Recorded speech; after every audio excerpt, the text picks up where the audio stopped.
CNT. Pouvons-nous avoir une idée de ces propos? Bon, ces propos-là, bon, quand j'y reviens là-dessus, ça me met hors de moi-même. Mais comme vous m'avez posé la question, il serait dans l'obligation de revenir là-dessus. Il s'agit notamment de Noussar, le deuxième secrétaire parlementaire du CNT. Quand il animait une émission sur Renouveau FM, en télé, il a dit en ces termes: dans l'armée, il y a beaucoup d'officiers qui sont valables, qui sont à la hauteur, qui exercent à la hauteur de souhait la mission qui leur ont été confiée. Mais par contre, il y en a aussi qui ne sont pas du tout à la hauteur, qui sont incompétents. Donc s'ils ne peuvent pas exercer conformément, normalement, la mission qui leur a été assignée, donc il faudrait les envoyer soit à la protection civile ou dans une société de gardiennage. Donc c'est de cela qu'il s'agit. C'est ce qui a créé un tollé, c'est ce qui a mis les éléments au deuxième secrétaire parlementaire.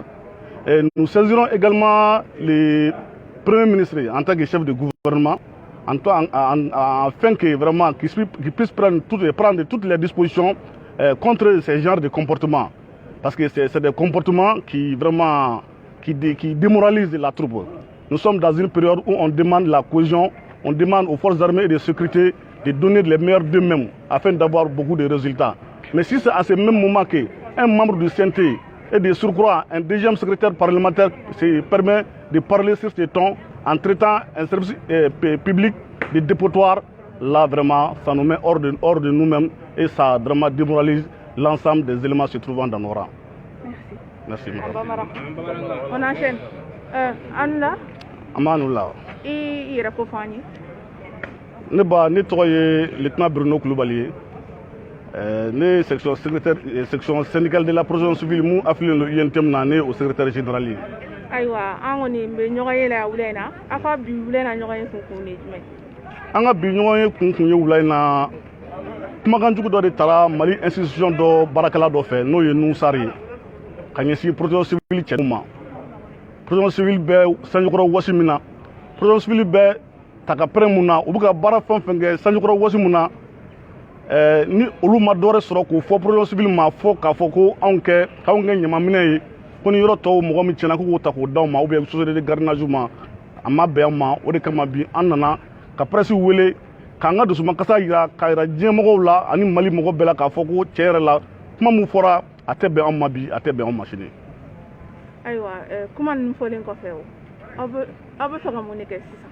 Don n'a nataw la an bɛna gafe sɛbɛn ka ɲɛsin CNT yɛrɛ président ma k'a ka élément ka baara jugu fɔ a ye a ka élément ye kumakan jugu min fɔ k'o fɔ a ye. Mali bɛ fara ɲɔgɔn kan waati de la, Mali bɛ ɲɔgɔn bolo minɛ waati de la. N'o waati kelen na baarakɛyɔrɔba Mali kɔnɔ i n'a fɔ CNT minnu kan ka sariya gafew dilan ka ɲɛsin Mali baarakɛdaw ma min ye o élément dɔ ka kumakan ye ka ɲɛsin Mali service daw ma tiɲɛ yɛrɛ la a bɛ anw dusukun faga a b'anw fari faga dɔɔni. Donc an bɛna gafe kɛ ka ɲɛsin CNT président ma walasa a ka disposition particulière ta ka ɲɛsin a ka nin baarakɛla in ma.